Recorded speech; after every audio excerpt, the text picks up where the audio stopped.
عن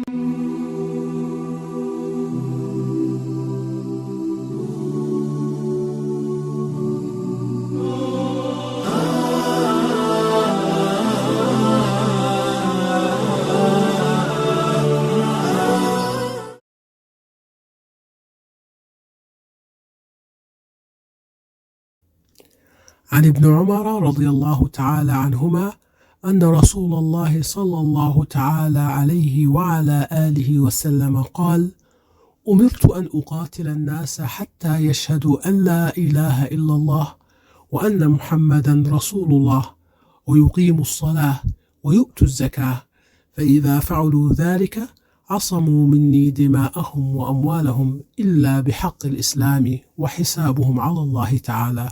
رواه البخاري ومسلم.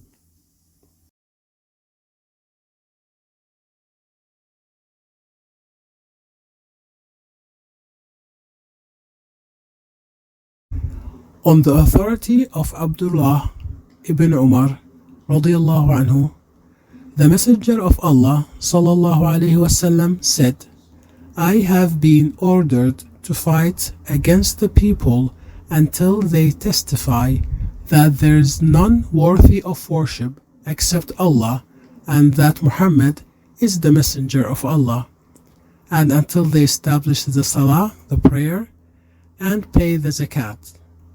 And if they do that, then they will have gained protection from me for their lives and property, unless they commit acts that are punishable in Islam, and their reckoning will be with Allah.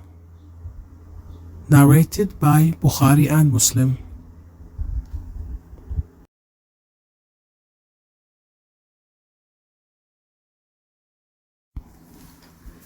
waxaa laga wariyay ibn Umar eebbe ha ka raali noqdee labadooda in rasuulku sallallahu alayhi wasallam yiri: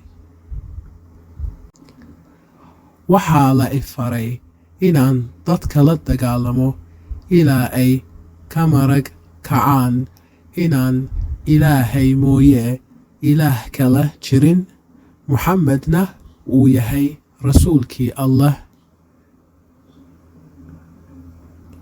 oo ooga salaada, zakaadana bixiya. hadday saas sameeyaanna waxay iga ilaalinayaan dhiigooda iyo maalkooda xaqa islaamka mooye, xisaabtoodana waxay u sugan tahay eebbe. Bukhari iyo Muslim baa wariyay xadiidkan.